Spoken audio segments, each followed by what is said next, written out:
அஸ்ஸலாமு அலைக்கும். என் மாமனார் பேர் பஷீர் முகமது. அவருக்கு வயசு 68. அவருக்கு சுகர், ப்ரெஷரு, முட்டி தேய்மான பிரச்சனை, கால் வலி பிரச்சனை. அப்புறம் அவருக்கு ஒபிலிசிட்டி பிரச்சனை. தொப்பை வேற கொஞ்சம் பெருசா தான் இருக்கும். அவருக்கு வாக் பண்றதுல கொஞ்சம் ப்ராப்ளம். அந்த மாரி இருக்கு. மெடிசின்ஸ் எல்லாம் சாப்பிட்டு தான் இருக்காரு. சாப்பிட்டாலும் அவருக்கு சுகர் கண்ட்ரோல்லே இல்ல, அன்கண்ட்ரோலபிளா தான் இருந்துச்சு. டேப்லெட்ஸ் இப்போ எடுத்துக்கிறாரு, இன்சுலின் போடுறாரு. அப்பவுமே சுகர் கண்ட்ரோல்ல இல்ல அவருக்கு. அப்படி இருக்கிறதுனால நான் நியூட்ரிஷேக்கும் ஒமேகா 3யும் 1 மந்த் குடுத்தேன். அவர் சாப்பிட்டாரு. சாப்பிட்ட பாடெல்லாம் அவருக்கு சுகரு கண்ட்ரோல்ல இருக்கு. பிளஸ் கால்லாம் 2 காலும் கணுக்கால் கீழ ரொம்ப வீக்கமா இருந்துச்சு. மெடிசின்ஸ் எல்லாம் சாப்பிட்டோம். அவருக்கு வீக்கம் அப்பப்ப வத்தும்.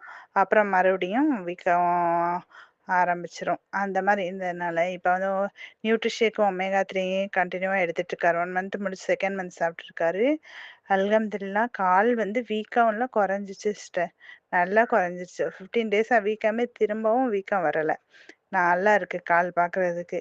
அவர் கொஞ்சம் பெட்டரா ஃபீல் பண்றாரு. அவருக்கு மோஷன் போறதுல கொஞ்சம் பிரச்சனை இருந்துச்சு.